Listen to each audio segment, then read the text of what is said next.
Oke. Ya. Oleh membuat lebih kuat, oleh membuatmu lebih hebat. Dakta Radio, bijak dan cerdas.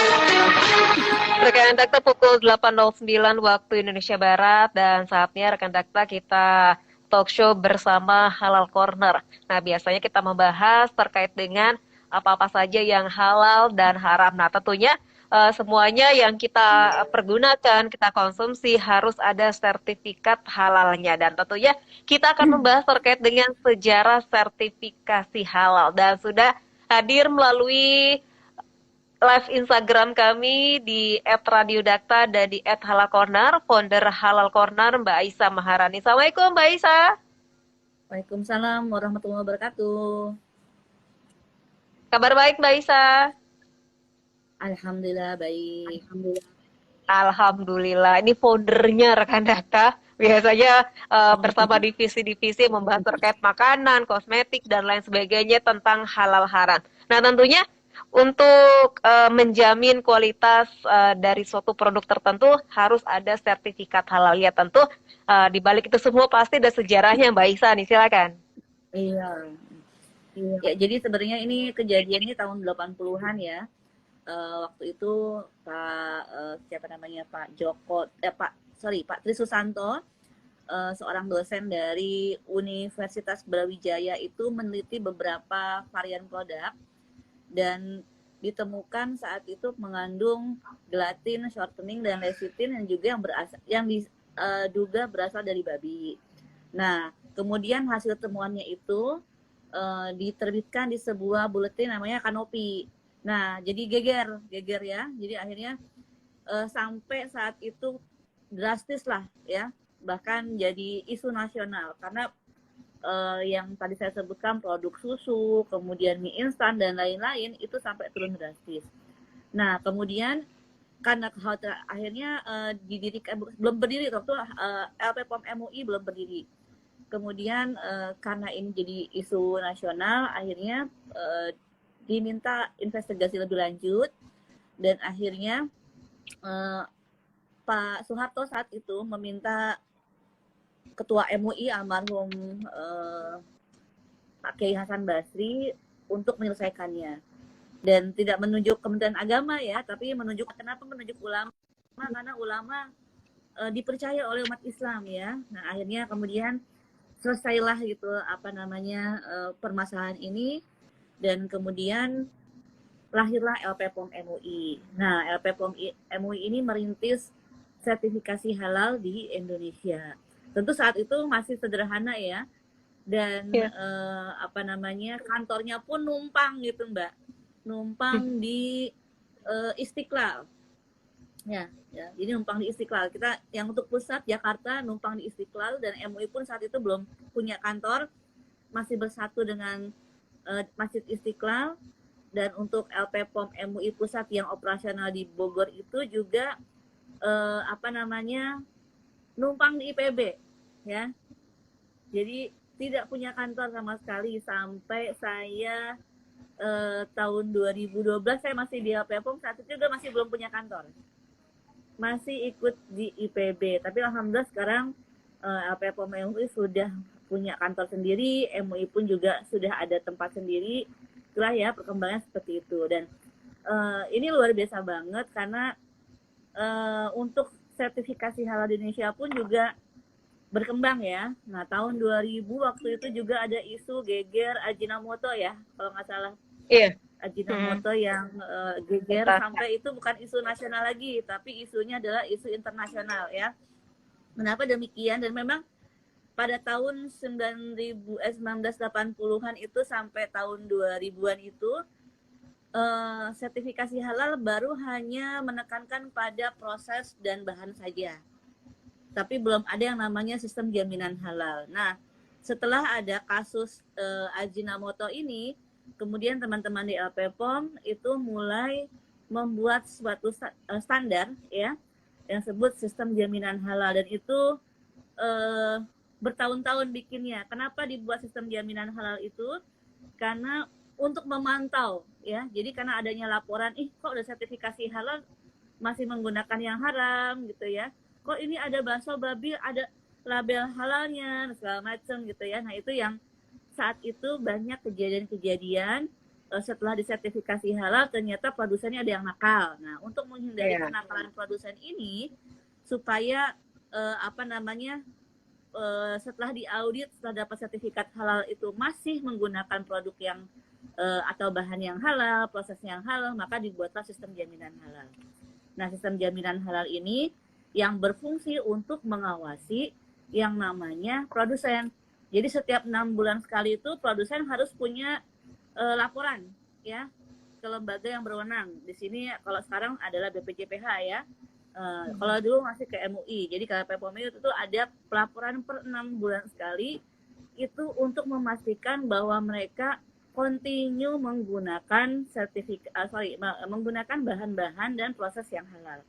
Itu. Nah, dibentuk pula ada namanya auditor halal internal.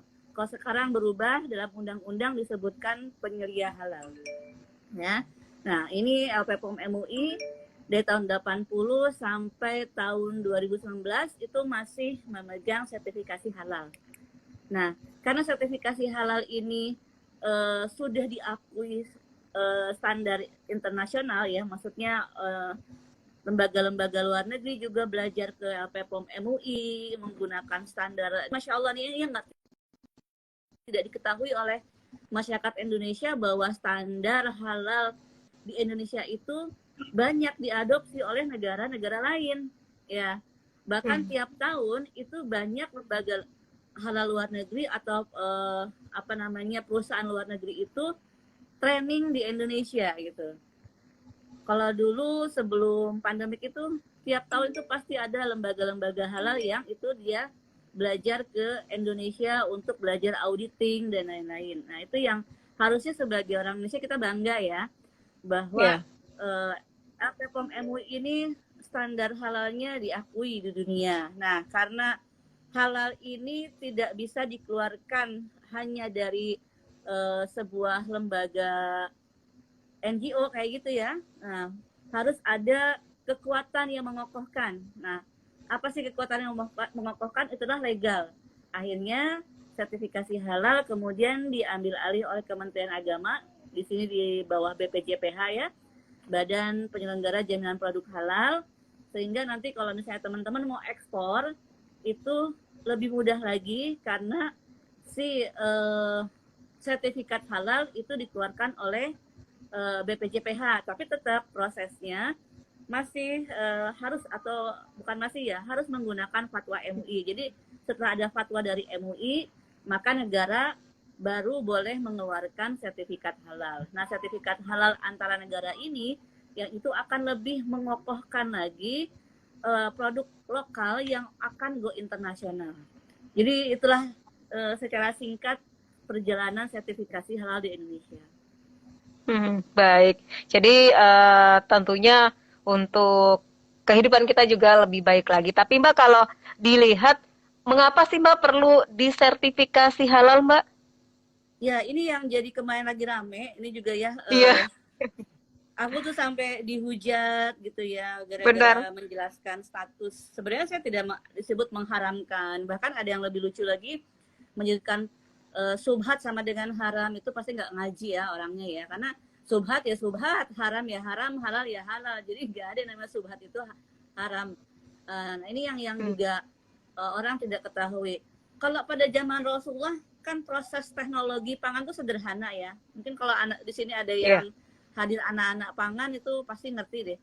Prosesnya itu sederhana gitu. Tidak ada teknologi ataupun sangat minim kontaminasi yang haram. Ya, makanya berhusnuzon itu memang sangat besar sekali. Misalnya kalau kita disuguhi orang non muslim ya. Pada zaman Rasulullah, ini saya kira zaman Rasulullah ya. Terus kita ragu nih karena kita nggak tahu makannya apa. Tapi zaman Rasulullah, non-Muslim itu mengakui kerasulan Rasulullah, paham nggak? Dan pada zaman itu mereka pun tidak makan babi karena kalau dilihat di Injil yang aslinya itu babi itu dilarang.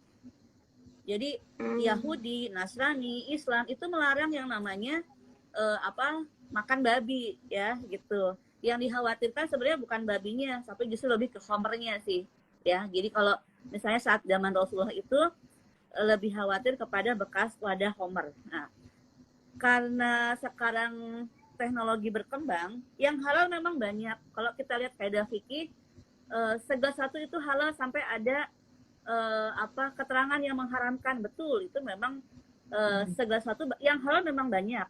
Tetapi dengan teknologi sekarang, yang tadinya banyak itu dikelilingi atau diserang oleh hal-hal subhat yang jauh lebih banyak. Jauh lebih banyak. Kenapa? Dengan teknologi itu yang tadinya halal bisa jadi tersentuh yang haram.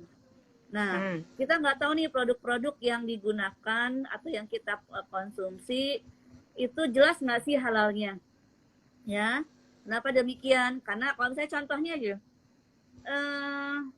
bikin kue, kita kasih flavor atau perasa, ya perisa, vanila misalnya, vanilanya ada yang itu prosesnya dicampur alkohol, ya. Kalau vanila yang tetes ya.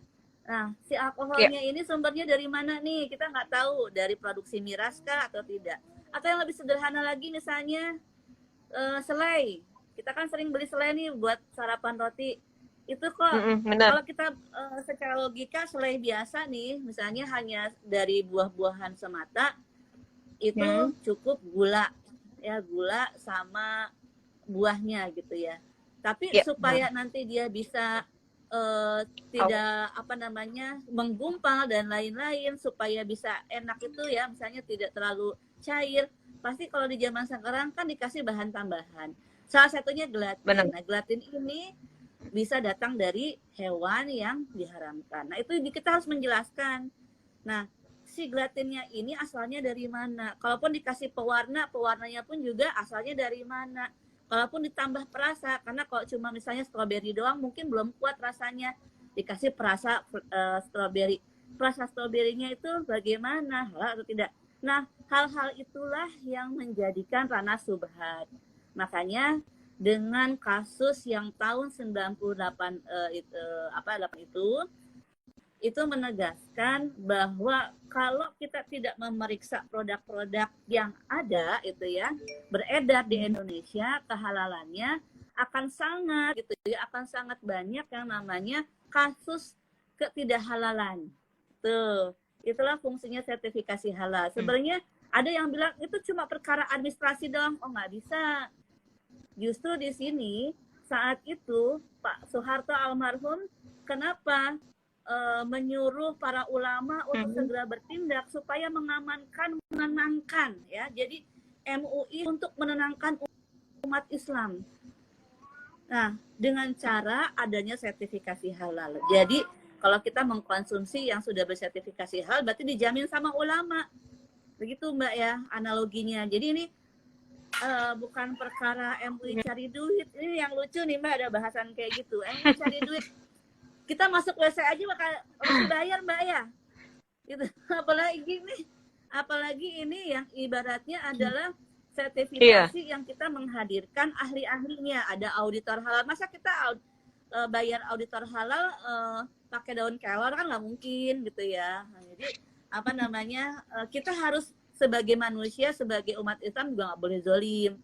Bahwa operasional membayar jasa auditor itu kan ada biayanya, dan saat itu MUI juga tidak subsidi oleh pemerintah untuk sertifikasi halal. Dari mana, bagaimana caranya membayar? Berarti kan mengambil fee dari perusahaan. Dan saat ini pun setelah diambil alih oleh pemerintah pun juga mengambil fee dari perusahaan kok gitu. Untuk yang gratis itu yang mikro ya, yang seperti industri rumahan kita bantu, dan itu pun sertifikasi halal gratis sebelum adanya BPJPH itu sudah banyak programnya. Nah, ini yang harus diperhatikan oleh UMKM atau pengusaha kecil apa? Rajin ya. Rajin komunikasi, rajin networking, rajin bertanya-tanya.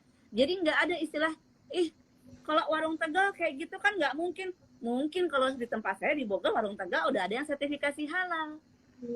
Ya, udah ada. Karena apa? Adanya pendampingan bimbingan dari universitas terdekat. Kalau di saya di IPB. Jadi IPB ini membimbing industri-industri kecil untuk mendapatkan sertifikat halal. Nah, sekarang berarti PR-nya adalah banyak nih di Indonesia perguruan tinggi negeri atau swasta ada berapa? Banyak ya. Nah, bagaimana peran mereka untuk membantu masyarakat? Boleh tuh membimbing yang namanya industri mikro di sekitarnya untuk dibantu sertifikasi halalnya. Nah, kalau gitu kan enak, nggak ada istilahnya tukang gorengan, warung Tegal, itu nggak disertifikasi halal. Gimana nggak ada. Jadi berpikirnya itu harus cerdas, harus luas. Nah, jadi kalau punya otak dipakai deh 1% biar kita cerdas ya. Baik, nah ini kan kalau ngomongin halal haram, banyak juga yang tersinggung kalau kita melihat postingannya Mbak Aisyah di Halal Corner dan di Instagramnya Mbak Aisyah. Ini banyak sekali hujatan-hujatan yang sangat luar biasa, tapi mereka kadang-kadang hanya sekedar menghujat, tapi nggak paham, Mbak. Iya, karena itulah dari dulu Mbak, dari zamannya Rasulullah ada kelompok kayak begitu. Ya, kalau kita sebut namanya munafikin. Nah, jangan sampai masuk kelompok munafikun seperti itu. Mereka mengimani tapi sebenarnya di belakangnya tidak mengimani, ya.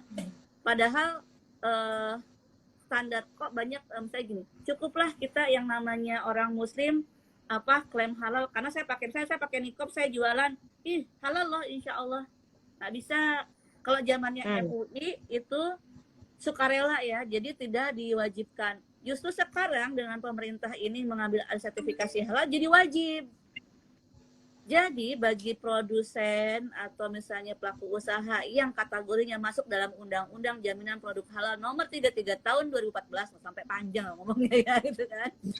Itu wajib disertifikasi halal. Kalau hukum wajib kalau misalnya tidak dilakukan gimana? Berdosa. Nah, kalau dalam suatu kalau dalam suatu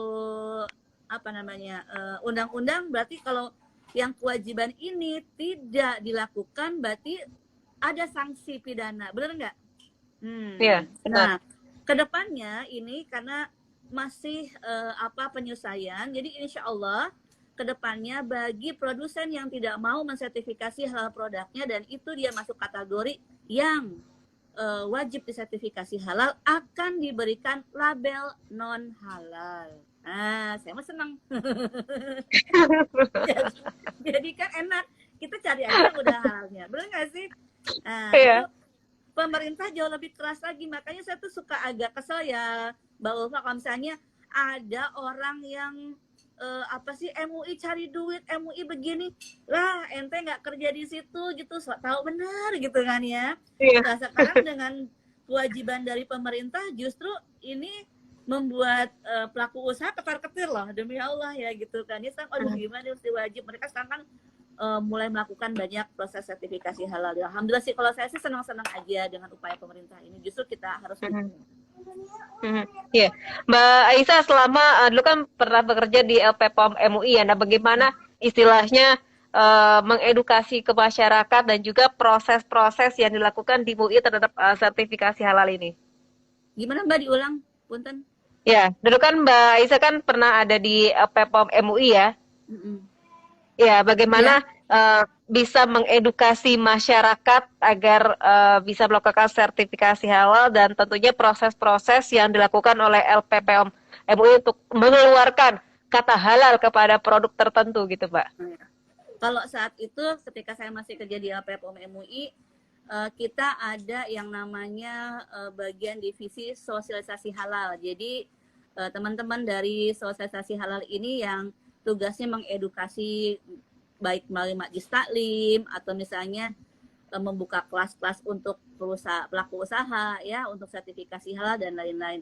Nah, bagaimana sih suatu produk itu mendapatkan sertifikat halal? Tentu pertama ada pengajuan dulu dari pelaku usaha. Kita lihat dulu ini berkas-berkasnya udah lengkap atau belum gitu ya. Nah, kalau misalnya udah lengkap, kemudian itu akan dijadwalkan untuk audit itu setelah misalnya membayar. Kalaupun misalnya ada yang gratis berarti kan tidak membayar gitu kan ya. Nah, setelah itu setelah audit diperiksa, nanti pasti ada catatan dari auditornya, apa-apa saja yang perlu diperbaiki ya. Misalnya dokumenkah atau misalnya SOP-nya dan lain-lain itu nanti diperbaiki, dibimbing. Jadi jangan ada mindset kalau misalnya ada temuan-temuan dari auditor itu udah langsung pasti gagal sertifikasi. Enggak ya. Kalau gagal sertifikasi artinya kalau perusahaan memang tidak melanjutkan proses sertifikasi halal itu. Nah, biasanya teman-teman di LPPOM itu melakukan pendampingan, pembimbingan kepada pelaku usaha untuk memperbaiki sistemnya, dokumennya, dan lain-lain. Itu yang terkait dengan proses sertifikasi halal.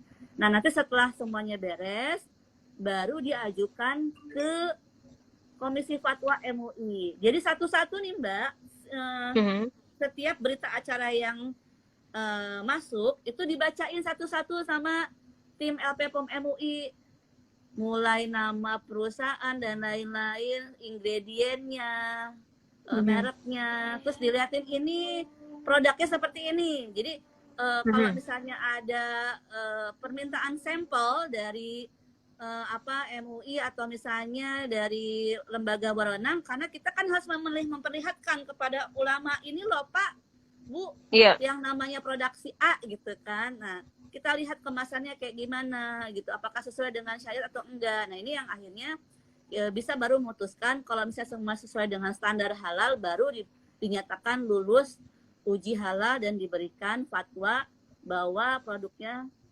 halal gitu. Barulah nanti keluar sertifikat halal. Seperti itu prosesnya. Baik, tentunya dalam proses tersebut harus berdasarkan dalil dan juga dari Al-Quran apakah memang ini halal, haram dan sebagainya Mbak Aisyah ya?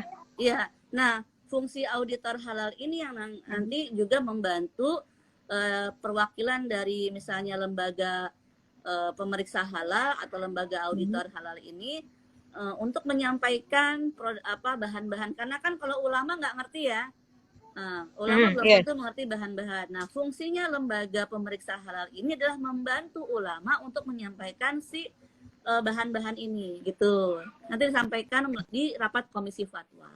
Nah, kalau misalnya ada temuan-temuan yang memang perlu kajian, nanti di hold dulu nih. Biasanya kayak dulu ada apa ya, pewarna yang dari serangga ya.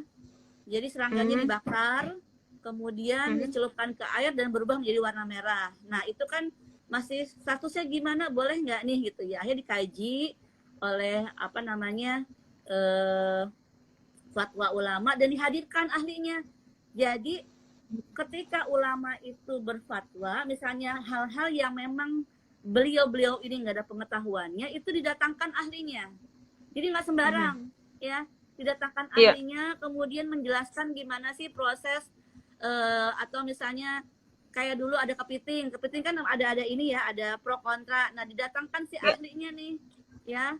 Diahlikan loh. Kemudian dia presentasi, kemudian baru di situ para ulama bawa kitab, Mbak. Saya demi Allah saya menyaksikan, karena saya dulu juga bagian ngurus komisi fatwa ya. Jadi bawa berita acara, mempersiapkan berita acara. Nah, itu mereka kadang bawa kitab yang tebal-tebal gitu ya. Kalau bila mana memang yang harus menggalian kajian berikutnya yang lebih mendalam, mereka sudah siap kitab-kitab di situ. Jadi nggak sembarang yang namanya ulama di MUI itu memberikan sebuah fatwa. Itu ya Mbak ya. Baik, jadi prosesnya yang begitu panjang dijelaskan, kalaupun di Indonesia belum ada, bisa dipanggilkan dari negara tetangga begitu Mbak ya, dan ada ya, ulamanya juga. Ahli, kalau diperlukan ahlinya dari luar ya bisa gitu. Jadi itulah sebenarnya ulama itu terbuka ketika memang ada permasalahan yang memang baru ya, kemudian itu perlu pendalaman dalil ya, silahkan datang ke sana. Jadi jangan main langsung MUI begini, MUI begitu, orang nggak pernah datang ke sana Mbak. Saya tuh suka ya kalau orang-orang kayak begitu, saya yuk kita datang ke MUI, bawa esai Anda, bawa presentasi Anda, kita duduk bersama. Kalau bila mana ada yang kurang berkenan atau misalnya tidak sependapat dengan fatwanya MUI, hayo duduk bareng ke sana, kemudian presentasi. Pendapat saya begini loh Pak Kiai, bagaimana Pak Kiai? Ya itu diskusi, itu namanya orang Islam, ya. Tapi kalau yang maunya berdebat atau kita bahasa jidal, ingin menjatuhkan, nah itu kategorinya adalah golongan yang memang ngikut sifatnya iblis. Kenapa? Kalau iblis kan nggak mau kalah, ya maunya menang, merasa benar sendiri, dan kalau ketika diajak untuk misalnya duduk bersama itu nggak mau, sombong gitu. Dan itu yang banyak yang kemarin yang nyerang-nyerang saya tuh kayak begitu kebanyakan ya. Jadi kita hayu datang ke MUI, kalau pas ditantang begitu nggak mau datang kebanyakan. Alhamdulillah sampai sekarang belum ada. Alhamdulillah baik. Nah ini juga sudah ada beberapa pertanyaan dari rekan Dakta melalui Instagram. Nanti Mbak Aisyah kita lanjutkan kembali. Ini tadi sekilas ada pertanyaan dari rekan Dakta terkait penamaan nama Mbak untuk suatu produk. Nama-namanya aneh Mbak, tapi ada halalnya nih. Bagaimana? Sedangkan kalau beberapa talkshow yang lalu juga nama-nama kan juga harus baik. Tentunya ada persyaratan tersendiri bagi suatu produk untuk mendapatkan sertifikat halal ini, Mbak. Satu pertanyaan saya, LPH-nya siapa? Yang memeriksa siapa? Terus kemudian nama-nama yang tidak sesuai dengan standar penamaan itu apa? Nanti kita coba tanyakan ke pihak berwenang ya, karena kan saya nggak tahu itu namanya apa aja gitu. Ini juga ada beberapa hal yang saya ajukan ke Komisi Fatwa dan lembaga berwenang, seperti misalnya tampilan sparkling water ya, water sparkling apa semacam lah kayak begitu. Atau kita sih tahunya kayak soju halal gitu ya, kan nggak ada yang namanya soju halal, itu kan nggak ada ya. Apalagi soju itu kan udah asosiasinya ke miras.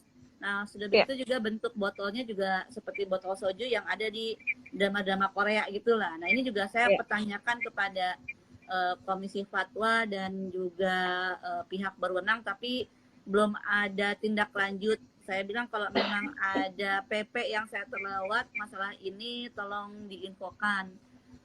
Mungkin kayaknya sih belum ya, kalau untuk wadah seperti itu belum ada peraturannya. Tapi setidaknya sudah masukkan untuk ke sana. Jadi mohon maaf kalau misalnya nih teman-teman belum dapat jawaban dari saya secara jelas. Kalau bentuk botol soju kayak gitu kok bisa dapat logo halal? Terus kemudian kok ada penambahan dapat logo halal? Karena ketika kita bertanya tuh kita bukan kayak teman-teman nanya ke saya langsung dapat jawaban DM, langsung dapat jawab, nggak bisa ya. Karena kita ada prosedur, apalagi kalau sama lembaga MUI, kemudian juga lembaga pemerintah, kita kan harus pakai prosedur untuk bertanya ya. Jadi nggak bisa sembarang kayak ke temen, nggak boleh begitu ya. Ini makanya alhamdulillah nih ada halal corner, ada misalnya halal influencer lainnya yang mau ngasih waktu untuk nanya ya. Kalau nanya lewat lembaga itu pakai prosedur. Benar. Jadi teman-teman harus menghargai effort teman-teman penggiat halal yang misalnya bikin konten itu pegel loh. Apalagi kalau misalnya aku pribadi itu bikin konten itu desain sendiri ya, nggak pakai orang gitu. Satu harus riset dulu, nanya-nanya dulu ya.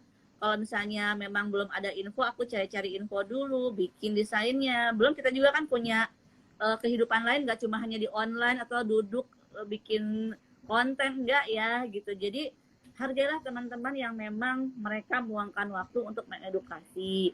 Bila mana misalnya infonya belum lengkap, sampaikan dengan baik. Kalau ngomongnya baik juga enak gitu ya. Oh ini belum lengkap, mohon diupdate ya gitu kan enak.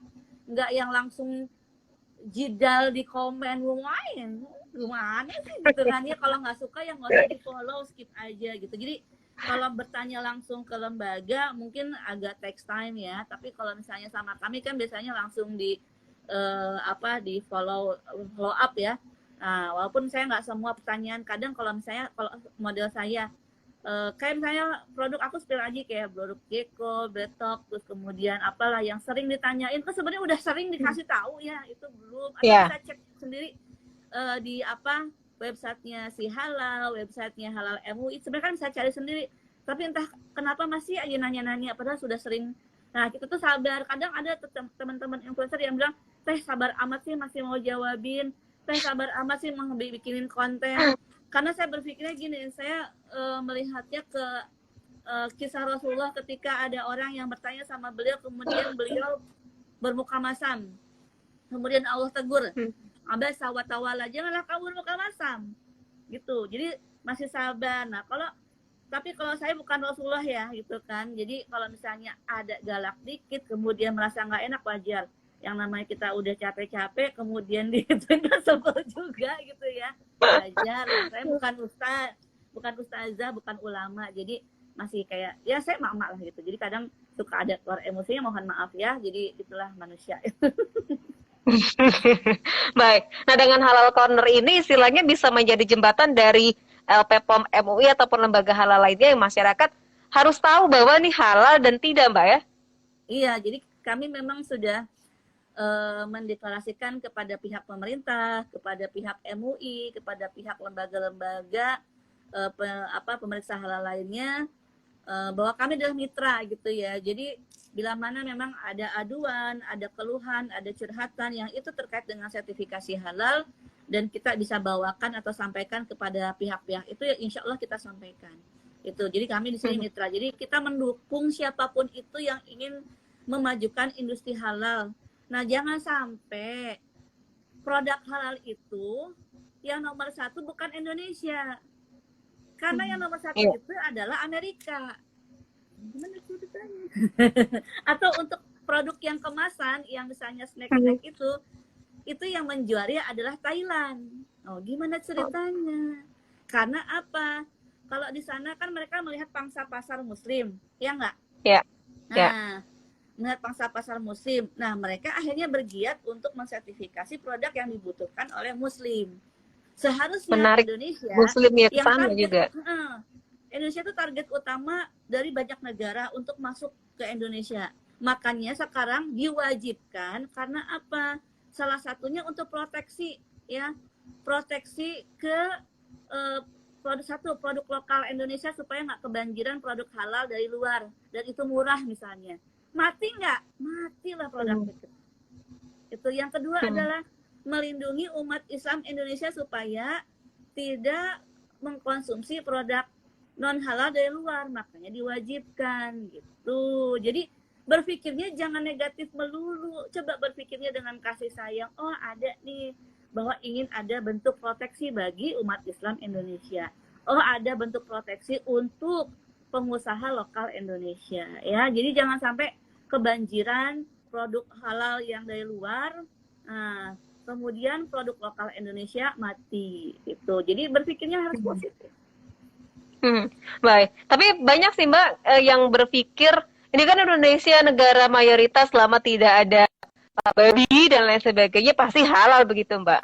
Karena beda kalau kita keluar negeri yang memang selalu mengkonsumsi babi dan lain sebagainya, pasti itu haram, dan kita harus hati-hati untuk ketika kita datang ke negara tersebut mencari resto yang halal, ada logonya begitu Mbak. Ya, kami pernah nih dulu ya, jadi tahun berapa itu, sebelum ada pandemi, pergi ke rumah makan yang itu Pak Haji, tapi dia pakai amciu. Iya. Jadi tidak bisa ya. Kita ini negara muslim. Saya bilang tadi saya pakai cadar, saya jualan, saya klaim ini produk saya halal. Nggak bisa. Itu kalau dalam standar atau dalam piramida yang namanya industri halal itu masih di bawah, dan itu adalah bentuk primitif. Kenapa saya bilang primitif? Karena klaim, cuma klaim semata. Ya. Sekarang kita ada standar. Lah Umar bin Khattab aja melakukan yang namanya administrasi, perapihan, dan lain-lain. Masa sertifikasi halal nggak boleh yang namanya dirapihkan dalam bentuk ada auditing, ada sertifikasi, ada dokumentasi. Masa nggak boleh? Yeah. Sedangkan ya, orang-orang merasa keren dengan ISO yang itu adalah sertifikasi dari luar negeri, dari negara-negara non-muslim. Masa kita negara non-muslim nggak boleh sih merapihkan yang namanya sertifikasi halal, atau klaim halal itu dirapihkan dalam bentuk sertifikasi halal? Masa kita nggak boleh merapihkan dengan adanya pembuktian berupa auditing dan lain?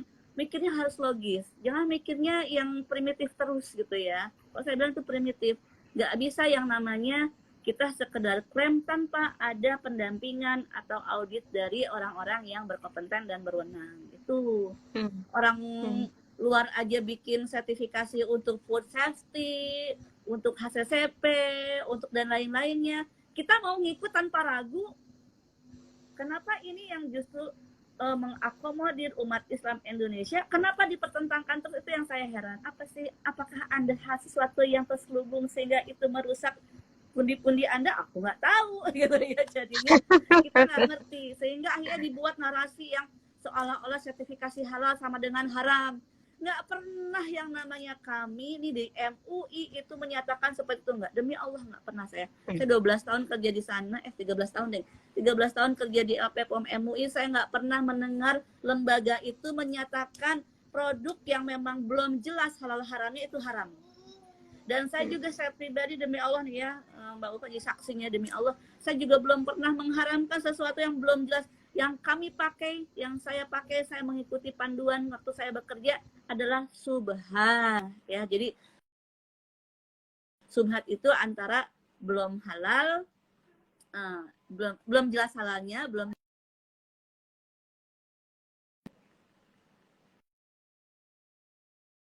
Tessa, ini ada rekan Dakta yang juga bertanya. Masih mendengar suara saya, Mbak Isa? Masih.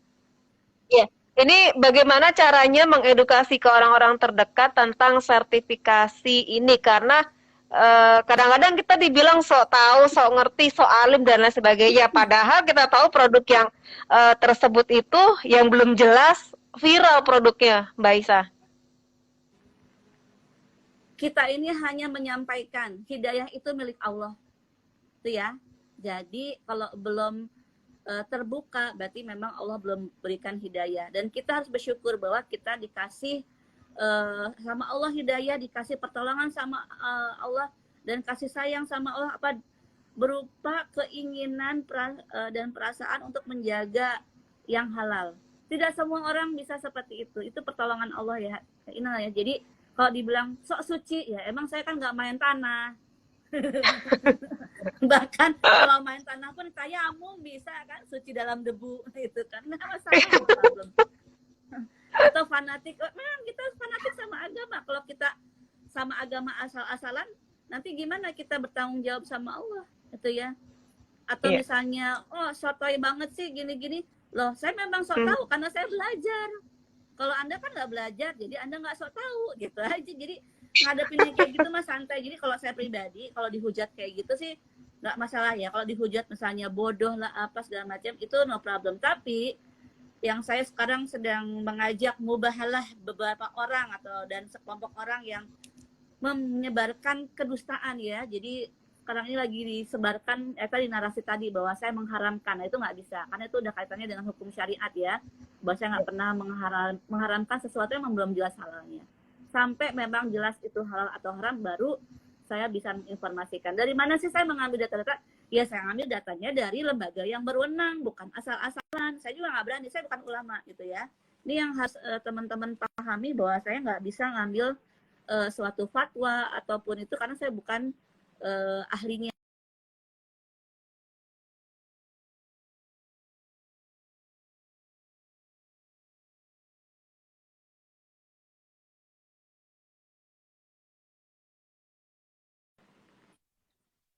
Terputus sedikit. Ya, kalau mengenai saya mengharamkan itu, yang itu saya mesti luruskan, karena kalau dibiarkan itu jadi fitnah ya, dan saya ingin menghentikan dosa jariah atau jamaah gitu bersama, karena banyak kan gitu ya. Itu saya hentikan, ya silahkan kalau memang misalnya benar saya mengharamkan, mana buktinya, dan kalau saya salah ya saya siap diazab oleh Allah. Kalau misalnya Anda yang menyebar fitnah ini yang salah, berarti Anda harus siap diazab sama Allah. Itu aja sih ringannya, seperti daripada main lapor-laporan, enaknya kayak gitu. Satu, kalau yang salah udah jelas itu ya, itu mudahnya bagi saya. Dan saya nggak mau berpanjang-panjang polemik, edukasi kita masih panjang. Iya, tentunya kalaupun kita memberikan edukasi, kita harus punya dasarnya terlebih dahulu, Mbak Isa ya. Iya, panduannya dari mana ya? Panduannya dari lembaga yang berwenang, yaitu Majelis Ulama Indonesia gitu. Saya nggak berani Mbak, kalau misalnya ngambil fatwa sendiri yang itu saya tidak punya kompetensi di sana. Ya pasti ulama lah rujukannya. Ya. Dan saya tuh suka heran, ada sebagian yang sudah sekolah di luar gitu ya, merasa paling hebat gitu kan. Dan mereka menuduh ulama kita itu kayak nggak punya ilmu. Padahal ulama kita juga ada yang lulusan dari Makkah, dari Madinah. Siapa bilang? Mereka juga pinter-pinter loh gitu ya. Jadi justru dengan adanya Majelis Ulama Indonesia ini, dari 60 ormas Islam itu disatukan. Coba kalau misalnya dulu di Omnibus Law itu kan ada pasal yang membuka ormas-ormas Islam untuk memberikan fatwa halal kepada pelaku usaha. Berarti setiap ormas kayak misalnya nanti Muhammadiyah ngeluarin fatwa halal buat ini, NU kan liur nak, liur. Justru dengan adanya MUI yang ada 60 ormas itu disatukan satu suara gitu loh. Benar. Nah, itu alhamdulillah saya dan beberapa penggiat halal lain juga kita ikut protes, kita bikin press release dan lain-lain, kita protes jangan sampai alhamdulillah itu nggak jadi. Nah, jadi supaya apa? Memudahkan pelaku usaha juga nanti nggak nanti kita ke NU, nanti ke Muhammadiyah, nanti ke Persis gitu kan. Ya kan bingung. Gimana misalnya kalau satu produk ternyata lembaga lain bertentangan, yang satu menghalalkan, satu mengharamkan, kan pusing. Ya udah cukup aja MUI gitu. Jadi MUI ini juga bukan orang-orang yang nggak punya ilmu, mereka adalah para ulama, kiai, pimpinan ponpes segala macam. Masya Allah, jangan gitu ya, nggak boleh sombong ya. Baik. Mbak Aisyah, terima kasih sudah talkshow bersama kami, dan insya Allah kita bisa bertemu kembali untuk bisa menambah edukasi kepada masyarakat agar tidak asal bicara juga, tidak asal komen juga kalau tidak punya dasarnya, Mbak Aisyah ya. Iya, betul. Baik. Terima kasih. Assalamualaikum warahmatullahi wabarakatuh. Waalaikumsalam warahmatullahi wabarakatuh.